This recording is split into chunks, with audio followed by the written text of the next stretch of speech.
Bonjour à tous. Bienvenue encore une fois au cours de connaissance de soi. Aujourd'hui, nous assisterons à une conférence très importante, car l'une des bases pour parvenir à la connaissance de soi, et devenir un avec notre propre être divin, implique la création des différents corps qui permettront à notre conscience de se manifester pleinement dans les différentes dimensions de la nature. Et donc remonter jusqu'à notre Père, vers notre propre être. Et pour parvenir à la création des corps internes, il est absolument nécessaire d'atteindre la chasteté. Et la chasteté est une vertu qui est sauvée du travail que nous faisons sur notre luxure. Par conséquent, l'objectif du sujet que nous verrons aujourd'hui sera d'identifier certains des défauts lubriques sur lesquels il est important de travailler pour atteindre la chasteté. Commençons alors ce sujet en clarifiant ce qu'est la chasteté. Puisque nous pouvons avoir des idées fausses à ce sujet. Il existe souvent une idée fausse selon laquelle la chasteté est la même chose que le célibat, et rien ne pourrait être plus éloigné de la vérité, puisque le célibat va dans la direction opposée. Le célibat s'éloigne du sexe à la recherche de Dieu, tandis que la chasteté, c'est découvrir que ce qui nous divinise est latent dans notre énergie sexuelle, et que notre part divine se développera grâce à l'usage judicieux que nous ferons de cette énergie. Ceci, en développant la pureté dans nos pratiques sexuelles avec notre partenaire. Ainsi, la chasteté elle-même est exactement le contraire de la luxure. La chasteté est la non-perte de l'énergie sexuelle, par quelque moyen, et en aucune circonstance. C'est avoir le pouvoir d'utiliser l'énergie sexuelle uniquement lors des pratiques sexuelles avec notre partenaire, et de ne jamais atteindre l'orgasme et l'éjaculation lors de la pratique sexuelle, mais de toujours faire monter notre énergie sexuelle vers notre colonne vertébrale jusqu'à notre tête. Le pouvoir de la chasteté naîtra en nous à mesure que nous comprendrons la valeur de notre énergie sexuelle, et que nous éliminerons tous les détails de la luxure que nous portons en nous. Ces défauts lubriques nous amènent à chercher constamment à l'expulser, et parfois même à le perdre involontairement, comme dans le cas des émissions nocturnes. Donc, ce que nous devons être clairs, c'est que si nous voulons vraiment atteindre la chasteté, nous devons commencer un travail d'étude, de compréhension, et d'élimination de nos moi lubriques. Ce n'est qu'ainsi que nous aurons le niveau de contrôle de notre appareil sexuel, et le niveau de pureté de notre énergie, afin que le feu sacré de la Kundalini puisse s'allumer en nous, et monter à travers notre colonne vertébrale dans la pratique du sexe supra avec notre partenaire. Mais quand on parle de feu sexuel, il est bon de garder à l'esprit qu'il existe deux types de feu. L'un est le feu de la conscience, ou feu sacré de la Kundalini, qui monte victorieusement à travers la colonne vertébrale lorsque nous atteignons la chasteté. C'est-à-dire lorsque nous n'expulsons plus l'énergie sexuelle de notre corps, parce que nous avons déjà éliminé le moi fornicateur. Et l'autre type de feu sexuel est le feu de l'ego, qui est le résultat de la fornication. Chaque fois que nous déversons notre énergie sexuelle, ce feu inversé se développe. Et c'est ce feu anxieux que nous ressentons comme un désir sexuel lorsque la luxure s'active en nous. Ce feu inversé est représenté intérieurement comme une queue, également appelée l'organe kundartigateur, qui est cette queue qui sort du coccyx chez tous ces démons que nous voyons représentés dans différentes peintures et sculptures. La réalité est que nous tous, grâce à la fornication, avons épaissi cette queue tout au long de notre existence. Dans le monde astral, nous pouvons voir cette queue, et c'est avec le développement de la chasteté, et l'ascension de la Kundalini, que nous pourrons mettre fin à cette queue satanique que nous avons astralement. Puisque le mot Kundalini signifie justement « fin du kundartigateur ». Le feu du kundartigateur est un feu désespéré, qui nous remplit d'anxiété, qui nous amène à chercher désespérément des moyens de nous masturber, ou à chercher un partenaire pour nous exciter au point de répandre de l'énergie sexuelle, car c'est un feu plein de luxure.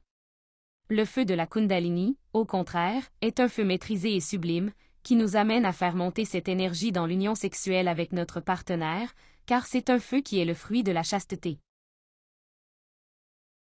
Or, nous savons que notre énergie sexuelle est créatrice, sa fonction sera toujours de créer, puisque c'est la fonction de notre centre sexuel, de créer. Par conséquent, nous devons comprendre que chaque fois que nous nous livrons à une pratique sexuelle, cette énergie entreprendra un processus de création. Si, par exemple, nous nous unissons sexuellement avec un partenaire du sexe opposé avec l'intention d'avoir un enfant, alors l'union de l'ovule et du sperme aboutira à la création d'un enfant physique. Mais un seul spermatozoïde sera nécessaire pour créer cet enfant. Cependant, le reste des spermatozoïdes expulsés lors de l'éjaculation lors de cette copulation créeront également, et ceux-ci créeront nos agrégats psychologiques ou détails de notre ego. Il est également important de comprendre que la femme a son propre sperme, et qu'en atteignant l'orgasme et en expulsant son énergie sexuelle, cette énergie crée aussi en elle de plus en plus de détails de l'ego, qui sont chacun de ses défauts psychologiques. Ainsi, chaque fois que nous atteignons l'orgasme et l'éjaculation, nous reproduisons notre ego et dormons de plus en plus notre conscience. Chacun de nos défauts psychologiques a été créé par l'expulsion de l'énergie sexuelle créatrice hors du temple qu'est notre corps physique.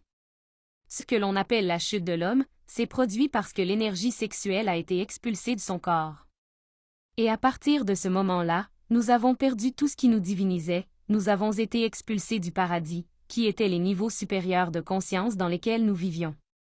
Et les 7 vertus de l'âme se sont inversées, devenant ces 7 péchés capitaux ou têtes de la Légion, qui, en continuant à forniquer, et à travers les impressions constantes non transformées, se sont multipliés jusqu'à former la Légion des moi que nous portons actuellement en nous. C'est pourquoi il faut savoir qu'il existe 3 types de sexologie, ou 3 manières d'utiliser le sexe. Et comprenez que tous les 3 nous amèneront toujours à créer. Le premier type de sexologie, celui que nous enseignons et encourageons à pratiquer, est le suprasexe ou magie sexuelle. C'est le sexe pour la régénération, à travers ce sexe nous retrouverons notre état divin perdu. Car si l'on sort de l'état paradisiaque par la porte du sexe, c'est par cette même porte que l'on va revenir. C'est le sexe des dieux, puisque grâce à cette sexualité nous deviendrons des dieux, capables de créer par la parole. Et grâce à la pratique du suprasexe, aura lieu en nous la création des enfants de lumière, qui sont les corps existentiels de l'être, afin que nous puissions naître dans le monde spirituel. Le deuxième type de sexualité est le sexe normal. C'est le sexe pour la génération, car il sert à générer une nouvelle vie organique et physique, afin que l'espèce puisse se reproduire. La chose importante que nous devons comprendre est que dans le sexe normal, c'est-à-dire lorsque nous voulons avoir des relations sexuelles dans le but d'avoir un enfant, l'expulsion du liquide séminal n'est pas non plus nécessaire. L'expulsion de millions de spermatozoïdes n'est pas nécessaire lorsqu'un seul spermatozoïde est nécessaire à la grossesse, mais il suffit d'en faire la demande à notre mère divine particulière, afin que, lors de la pratique du sexe supérieur, elle choisisse le sperme le plus approprié et le dirige vers l'ovule de la femme pour que la conception ait lieu. C'est cette méthode qu'on appelle en réalité l'immaculée conception, où la fornication n'est pas nécessaire pour que le processus de création des enfants physiques se produise. Et le troisième type de sexualité est l'infrasexe. C'est du sexe pour la dégénérescence.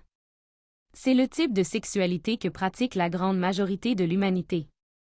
C'est le sexe qui ne recherche que la jouissance animale, la surstimulation et la surexcitation des organes sexuels pour éprouver le plaisir bestial de l'orgasme et de l'éjaculation, expulsant à leur tour tous les atomes solaires présents dans le liquide séminal. Et en expulsant notre énergie créatrice, il reproduira l'ego, il créera et nourrira les enfants des ténèbres, qui sont chacun de nos défauts psychologiques. D'où l'importance de comprendre qu'à chaque fornication notre conscience s'endort de plus en plus, et nous devenons de plus en plus pervers. Et comme le chemin de la dégénérescence est un chemin descendant, par lequel il est très facile de descendre, nous cessons très vite d'éprouver ce plaisir avec les choses que nous faisions auparavant. Et pour cette raison, nous aurons toujours besoin de choses nouvelles, de plus en plus lourdes, et de plus en plus dégénérées, pour continuer à éprouver ce plaisir animal qui est en réalité tout le contraire du véritable plaisir sexuel. Le plaisir ressenti par l'infrasexe est opposé à l'extase transcendantale obtenue par la purification de la pratique du suprasexe. Donc, pourquoi devrions-nous étudier nos moi lubriques? Eh bien, pour que nous puissions revenir du chemin descendant que nous avons parcouru jusqu'à présent. Aussi, pour que notre énergie sexuelle, que nous avons devenue noire et lourde à cause de tant de lascivité et de fornication, commence maintenant à se purifier, afin que le serpent Kundalini puisse s'éveiller en nous. Si nous le faisons, nous pourrons faire monter victorieusement notre énergie sexuelle à travers notre colonne vertébrale, de sorte que la régénération de nos corps physiques et vitales commence à se produire, et la création de nos corps astrales, mentales et causales, qui sont actuellement en état embryonnaire, se produit. Pour que cette création ait lieu, nous devons atteindre la chasteté, nous devons veiller à ne plus expulser notre énergie sexuelle, ni à l'intérieur, ni à l'extérieur de la pratique sexuelle avec notre partenaire, mais plutôt à commencer à nous remplir de cette puissante énergie. Grâce à l'étude et à l'élimination de tous nos moi fornicateurs, nous atteindrons la chasteté, et nous purifierons de plus en plus notre énergie sexuelle, la rendant de plus en plus légère et subtile, afin qu'elle monte plus facilement à travers notre colonne vertébrale. Et un autre point très important est que travailler sur notre luxure nous permettra de récupérer la puissance sexuelle, de sorte qu'il y ait beaucoup de puissance pendant la pratique sexuelle. Beaucoup de gens souffrent déjà d'une impuissance sexuelle totale en raison des dommages qu'ils ont causés à leur appareil sexuel par l'infrasexe et la masturbation, et comme karma en raison de tant de dégénérescence sexuelle qu'ils ont apporté au cours de nombreuses existences. La puissance sexuelle peut être totalement récupérée grâce au travail d'élimination des moi de fornication, qui sont précisément ceux qui ont provoqué cet état. Il faudra également négocier objectivement avec la loi divine, payer ce karma en aidant l'humanité à recevoir cette connaissance, afin que ceux qui le souhaitent aient également la possibilité de se régénérer. De plus, à mesure qu'ils retrouvent leur puissance, leur appareil sexuel sera régénéré et revitalisé grâce à la pratique du suprasexe. Mais il est également important de savoir que ceux qui ne souffrent apparemment pas directement d'impuissance sexuelle, souffrent également d'impuissance, car toute leur puissance sexuelle est conditionnée au moi de la luxure. Ainsi, ils ne sont que d'humeur à avoir des relations sexuelles, et il n'y a qu'une érection ou une lubrification, s'il y a masturbation, ou s'il y a de la pornographie, ou s'il y a masturbation orale ou anale, ou si le couple ressemble à ça, ou si le partenaire les traite de cette manière, etc. Et si ces choses ne sont pas là, alors il n'y a pas de puissance sexuelle. Cela signifie que ce n'est pas la personne qui a la puissance sexuelle, c'est-à-dire que ce n'est pas sa partie consciente qui active et gère la puissance sexuelle à volonté, mais plutôt la luxure qui conditionne sa puissance sexuelle. Ainsi, ce n'est que lorsque nous travaillerons sur tous ces conditionnements, qui sont tous nos moi lubriques, et que nous travaillerons également sur toutes les sensations, tensions, émotions et pensées générées par l'impuissance, que nous retrouverons progressivement notre puissance sexuelle pour la conscience. Et nous n'aurons plus besoin de pratiques infrasexuelles pour avoir de la puissance pendant les rapports sexuels. De cette façon, nous pouvons avoir de longues pratiques suprasexuelles, d'une durée de 1, 2 ou 3 heures. Maintenant, comment devrions-nous étudier les moi lubriques? Nous le ferons à travers l'autoréflexion intime dirigée par la Mère divine. C'est un travail que chacun fera de manière intime et personnelle, à travers la technique de méditation que nous avons enseignée lors de la 22e conférence. Cette technique de méditation consiste à amener à la méditation les scènes de notre vie dans lesquelles ces moi se sont manifestés, et à observer et découvrir tous les détails qui se sont manifestés dans le désir, dans l'esprit, dans l'émotion et dans le sexe. De même, chaque sensation ressentie dans la scène de luxure sur laquelle nous méditons doit être observée, jugée et éliminée, afin que des sensations supérieures puissent surgir dans la pratique sexuelle. Nous allons observer chaque émotion lubrique, chaque pensée lascive ou auto-justificatrice, et les éliminer détail par détail. Ainsi, en travaillant tout ce que nous connaissons nous a été manifesté dans cette existence. Lorsque nous commencerons sérieusement à effectuer ce travail, notre Mère divine particulière commencera à nous guider dans le plan astral, nous montrant dans nos rêves les moi sur lesquels nous devons travailler, et nous rappelant pendant la méditation les scènes sur lesquelles nous devons travailler, ainsi que nous pouvons avancer dans ce travail. Pour commencer ce travail, il suffit de se demander: combien de fois ai-je forniqué dans cette existence et de quelle manière? Et immédiatement, nous commencerons à nous souvenir des premiers moi lubriques qui se sont manifestés en nous dans cette vie. Et dans l'ordre dans lequel nous les avons développés, nous les éliminons. Et comme je vous l'ai dit, c'est un travail qui sera dirigé par notre divine Mère. Donc, si nous voulons vraiment faire cela, nous réussirons, car de notre côté se trouve la force la plus puissante au monde, qui est la force de l'amour. Cette force a un immense pouvoir créateur, et également un immense pouvoir destructeur, pour réduire tout ce qui est impur en nous, en poussière cosmique. Nous allons maintenant voir un diagramme où nous verrons en résumé le mode de fonctionnement de la luxure. Voir ce diagramme peut même nous aider à voir des choses dont nous ne savions même pas auparavant qu'elles étaient de la luxure. Parce qu'à ce point de dégénérescence sociale où nous nous trouvons, des choses d'une nature terriblement perverse sont déjà acceptées comme normales. La première chose sera de voir que la luxure, comme tous les mois, se manifeste à travers les 3 chefs de trahison dont nous parlerons en détail dans la prochaine conférence, qui sont le désir, l'esprit et la mauvaise volonté. Pour que nous acceptions de la satisfaire, la luxure nous fait toujours ressentir un désir. Cela active ce feu de l'ego, qui nous fait ressentir le besoin de chercher des moyens de nous stimuler sexuellement pour atteindre la fornication, c'est-à-dire déverser l'énergie sexuelle. Et de cette façon, la luxure assure la subsistance de l'ego tout entier, puisque tant que nous continuons à déverser notre énergie sexuelle, l'ego tout entier aura de la nourriture et de la vie. Et pour cela, le deuxième traître collaborera toujours. Ce deuxième traître en nous est l'esprit égoïque, qui nous murmure toujours une excuse, une très bonne justification, pour que nous acceptions d'expulser notre énergie sexuelle. Et qu'on finit toujours par tomber dans la mauvaise volonté, qui consiste à atteindre directement l'action de forniquer, qui est le but de la luxure. Par conséquent, si nous voulons atteindre la chasteté, nous devons effectuer un travail intense d'auto-observation, de compréhension et d'élimination du moi qui cherche à déverser l'énergie sexuelle hors du corps, ce qui est le moi fornicateur.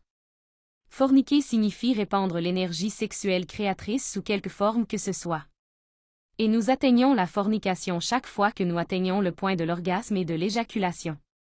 Il faut aussi travailler le moi de l'orgasme. Ce moi est constitué de nombreuses justifications, concepts, émotions et sensations qui nous poussent à toujours rechercher le plaisir qui provoque la libération de l'énergie sexuelle. Et il y a 3 moyens par lesquels nous arrivons toujours à ce point, par la masturbation, par les émissions nocturnes et par le sexe vaginal.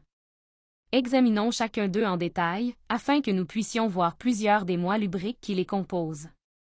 Ceci, dans le but de nous encourager à faire notre étude particulière, à découvrir les manières dont ces défauts lubriques se sont manifestés, et continuent de se manifester en nous, afin que nous puissions les éliminer. Regardons la masturbation. Le moi masturbateur est celui qui stimule l'appareil sexuel pour provoquer l'orgasme, chez soi ou chez une autre personne. Il s'agit d'un défaut psychologique qui doit être éradiqué de toute urgence de notre psychologie si nous voulons entamer un processus de régénération. La masturbation est l'une des façons par lesquelles la plupart des gens commencent aujourd'hui à expulser leur énergie sexuelle. L'imagination mécanique participe grandement à la masturbation, puisqu'il est très courant que les gens imaginent une personne avec laquelle ils fantasment avoir des relations sexuelles, pendant qu'ils se masturbent. Cela entraîne le développement d'une entité psychologique très forte, connue dans le cas des femmes sous le nom d'incube et dans le cas des hommes, sous le nom de succube. Cette entité psychologique, incube ou succube, à travers la masturbation constante, peut conduire la personne au célibat, ne voulant pas chercher de partenaire, ou sentant qu'elle n'a pas besoin de partenaire. D'autre part, cela peut conduire à l'homosexualité. Et ce défaut peut tellement se nourrir que grâce au pouvoir créateur de l'imagination combiné à la capacité créatrice de l'énergie sexuelle, il peut même venir à se matérialiser physiquement. Cette entité se développe à chaque fois que la personne se masturbe, et lorsqu'elle se masturbe, elle évoque une figure, généralement du sexe opposé, pour s'exciter. Ainsi, il crée et développe cette terrible entité qui le soumet ensuite au vice de la masturbation. C'est l'entité qui apparaît généralement dans les rêves des gens pour avoir des relations sexuelles avec eux, et les conduit à une émission nocturne pour se nourrir de leur énergie sexuelle. Malgré ce que disent les médecins, sexologues et autres, la réalité est que la masturbation est une pratique très pernicieuse et nocive. Mais pour justifier sa pratique, nous nous convainquons que, dans la bonne mesure, elle est utile et bénéfique, alors que la réalité est que de peu on obtient beaucoup. Et peu à peu nous nourrissons cette entité psychologique, jusqu'à finir par faire de la masturbation un vice pervers, qui nous entraîne de terribles conséquences comme l'impuissance, l'éjaculation précoce, le célibat et l'homosexualité. Or, il existe 2 types de masturbation, et nous devons étudier les 2 en détail pour éliminer tous les détails de celle-ci que nous avons nourris au cours de cette existence. Ce sont la masturbation solitaire, qui consiste en une autostimulation sexuelle, et la masturbation collaborative, c'est-à-dire lorsque nous recherchons la collaboration d'un autre pour nous stimuler sexuellement. Dans la masturbation solitaire, le moi auto-homosexuel se développe, puisque chaque fois que nous stimulons et excitons évidemment quelqu'un de notre même sexe, qui est nous-mêmes. Et avec cette action, il devient normal que nous excitions sexuellement une personne du même sexe. La masturbation est donc en principe ce qui nous amène plus tard à tomber directement dans l'homosexualité. La masturbation va généralement de pair avec un autre aspect de la luxure qui est la pornographie. La pornographie est un défaut qu'il est également très nécessaire que nous étudions en détail dans la méditation, pour l'éliminer de notre intérieur, car elle contamine notre esprit, et nous soumet jusqu'à devenir elle aussi un vice terrible. Lorsque nous étudions pour éliminer le moi masturbateur, il est également important d'étudier les méthodes que nous utilisons pour nous stimuler. Puisque chacun d'eux constitue à lui seul un détail de ce moi. Si nous utilisons un appareil ou un jouet sexuel pour nous faire plaisir, comme des vagins ou des pénis artificiels, des vibrateurs ou des godes, des poupées gonflables, etc. Nous devons étudier tous ces détails et les éliminer. En ce qui concerne la masturbation collaborative, nous constatons qu'elle se fait manuellement, en masturbant les autres et en se masturbant. Mais cela inclut également ce que nous appelons le sexe oral et le sexe anal, qui ne sont pas vraiment des formes de sexe, puisque le sexe a lieu exclusivement lorsque le membre masculin est introduit dans l'organe féminin. Ensuite, dans les cas évoqués, ce qui se produit réellement, c'est la masturbation orale et anale, acte qui développe infailliblement le moi homosexuel. Il faut alors travailler sur ces défauts, revoir en méditation les scènes dans lesquelles nous avons nourri ces défauts dans cette existence, si cela a été le cas. Il existe d'autres formes de masturbation encore plus lourdes, c'est-à-dire l'utilisation d'animaux pour nous stimuler sexuellement, ce que l'on appelle la bestialité, et l'utilisation de cadavres dans le même but, ce que l'on appelle la nécrophilie. Chacun verra d'une manière particulière, jusqu'où il est descendu dans son chemin dégénératif avec ce moi masturbateur, et travaillera dans son introspection intime sur tous les détails qu'il a nourris dans son existence. Examinons maintenant l'émission nocturne. L'émission nocturne est la perte d'énergie sexuelle pendant le sommeil. Et pourquoi des émissions nocturnes se produisent-elles? Eh bien, c'est essentiellement à cause de la lascivité, à cause de ce désir sexuel refoulé qui dans le monde astral, prend forme et scénario. Ensuite, nous nous voyons faire des rêves érotiques, et à travers le cordon d'argent, qui maintient toujours le corps physique connecté au corps astral, nous recevons ces sensations d'excitation excessive, nous faisant atteindre l'orgasme et l'éjaculation, perdant notre énergie sexuelle au niveau physique. Alors, sur quoi faut-il travailler pour éliminer les émissions nocturnes? D'une part, nous devons travailler sur toutes les impressions sexuelles que nous recevons tout au long de la journée par la vue, l'ouïe, l'odorat, le goût et le toucher. Chaque fois que nous recevons une impression sexuelle, par exemple lorsque nous voyons une personne que nous trouvons sexuellement attirante, ou toute image faisant allusion au sexe, lorsque nous entendons quelque chose de nature sexuelle, une chanson, une conversation, un son, etc., ou toute autre impression que nous recevons du monde extérieur à travers nos sens physiques. Si nous ne la transformons pas en mort psychologique, mais que nous lui permettons d'activer notre énergie sexuelle et de rester comme une impression psychologique, celle-ci se transforme ensuite en un scénario astral qui nous amènera à perdre de l'énergie sexuelle pendant le sommeil. D'un autre côté, il y a l'identification. Cela se produit lorsque nous nous identifions aux impressions que nous recevons, et que nous commençons à nous provoquer nous-mêmes, en nous souvenant, en fantasmant, en désirant, et en nourrissant le désir d'essayer et de ressentir, ce qui nous amène à tomber dans le sommeil psychologique. Ces identifications finissent par nous amener à chercher à expulser l'énergie sexuelle par la masturbation ou la pratique sexuelle. Et sinon, il reste comme un désir sexuel frustré qui nous amène à perdre de l'énergie à travers une émission nocturne. Il faut aussi étudier les détails lubriques dont nous nous nourrissons en grande quantité pendant la journée par lascivité. La lascivité est ce désir sexuel frustré que nous portons dans notre esprit, qui nous fait penser à des choses sexuelles toute la journée.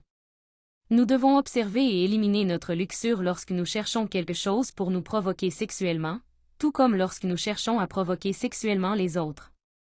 Et cela se produit à travers de petites actions, pensées et désirs lubriques à chaque instant.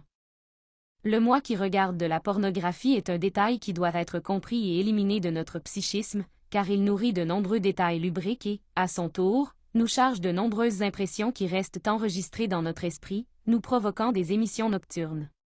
Puisque, sur le plan astral, nos moi lubriques créent le scénario pour recréer ces scènes pornographiques. Chacun des détails lubriques qui se manifestent en nous à chaque instant nous amène à imaginer des choses lubriques, à parler et à faire des choses lubriques, à planifier, à chercher à ressentir et à désirer. Ce qui nous fera toujours ressentir le désir de nous masturber, ou de chercher quelqu'un avec qui coucher, et sinon, cela nous amènera à perdre de l'énergie par émission nocturne. Nous voyons donc l'importance de travailler sur tous ces détails, à la fois dans la méditation réflexive et à travers la pratique de la mort psychologique d'instant en instant, pour transformer les différentes impressions, afin de ne pas tomber dans l'identification, ni finir par alimenter la luxure. Et en ce qui concerne le sexe vaginal, de nombreux détails lubriques se manifestent dans nos émotions, notre esprit et notre corps. Et que lorsque nous nous unissons sexuellement avec notre partenaire, cela nous empêche de réussir à transmuter notre énergie sexuelle. Le travail que nous effectuons pour éliminer chacun de ces éléments se traduira par la puissance et la maîtrise de soi dont nous avons besoin pendant la pratique sexuelle. Nous devons travailler sur les concepts que nous avons et qui nous font justifier le recours à la pratique sexuelle pour expulser notre énergie sexuelle. Il faut aussi travailler sur les envies et les sensations que l'on éprouve dans le corps et notamment dans les zones érogènes. Nous devons les éliminer pour retrouver un pouvoir sur nous-mêmes, ce qui nous amènera progressivement à éprouver des émotions et des sensations de type supérieur. Nous devons étudier et éliminer les détails de notre luxure qui expulsent l'énergie sexuelle sous prétexte qu'elle est nécessaire à la reproduction. Le moi reproducteur est celui qui cherche à commettre la fornication, mais avec l'intention d'avoir un partenaire et de fonder une famille. Là, nous avons beaucoup à étudier, car, lorsque la personne a une relation stable, elle sent qu'elle a le droit de forniquer, et alors elle laisse libre cours à toute sa luxure. Ensuite, nous devons étudier tous les détails lubriques qui se sont nourris à travers ce chemin, depuis que nous étions célibataires, en train de flirter, dans les fiançailles, pendant la grossesse, etc. Il est très important de travailler et d'éliminer les moi qui aiment avoir des relations sexuelles pendant la grossesse ou pendant la période menstruelle. Les moi des contraceptifs, des avortements, des castrations, qui nous conduisent à commettre de graves crimes contre nature, et à dégénérer plus rapidement, jusqu'à nous conduire à l'ennui et à l'insatisfaction. Nous devons travailler dessus et les éliminer de notre psychologie. Une personne insatisfaite de son partenaire tombe dans des détails lubriques assez lourds tels que l'adultère et la prostitution. Il est donc très important que nous travaillions à éliminer ces défauts. Si nous avons été infidèles à notre partenaire, observons et éliminons les désirs et les justifications qui nous ont conduits à commettre l'adultère, ainsi que les actions que nous avons réalisées à cet effet. Il est également important d'éliminer le défaut de la prostitution, que nous ayons acheté du sexe ou que nous nous soyons vendus sexuellement. Comme nous pouvons le voir ici, il existe de nombreux types de prostitution, ainsi que de nombreuses formes d'adultère, sur lesquelles nous devons réfléchir, méditer et éliminer afin de développer une véritable fidélité à notre partenaire et à notre énergie. L'étude de l'aspect de la sorcellerie est également importante.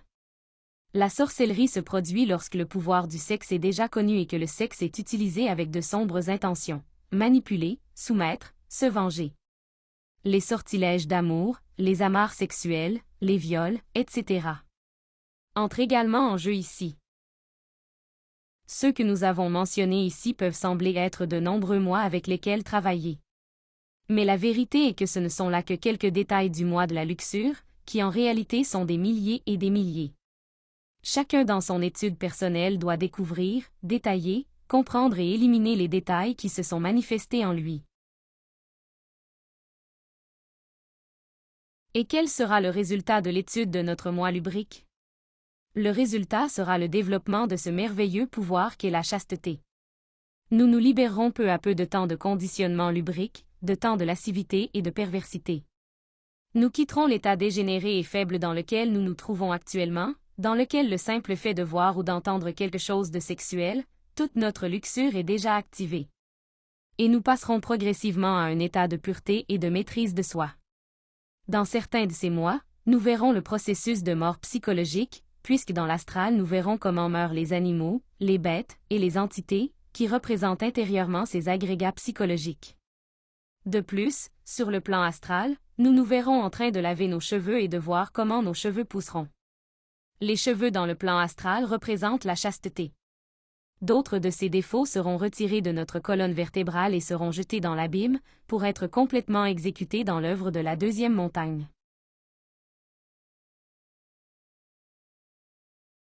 Le processus de régénération commence par la désintégration des défauts que nous savons avoir. Ces moi dont nous avons parlé aujourd'hui nous empêchent d'atteindre la fidélité, la chasteté et l'amour. Dans la mesure où nous étudions ces moi, nous comprendrons les erreurs que nous avons commises, et nous perfectionnerons les pratiques du suprasexe.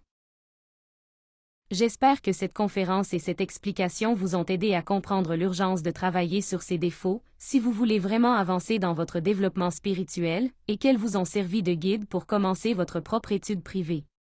Merci beaucoup à tous ceux qui ont participé à la conférence. Comme toujours, nous restons à votre disposition pour toutes vos questions.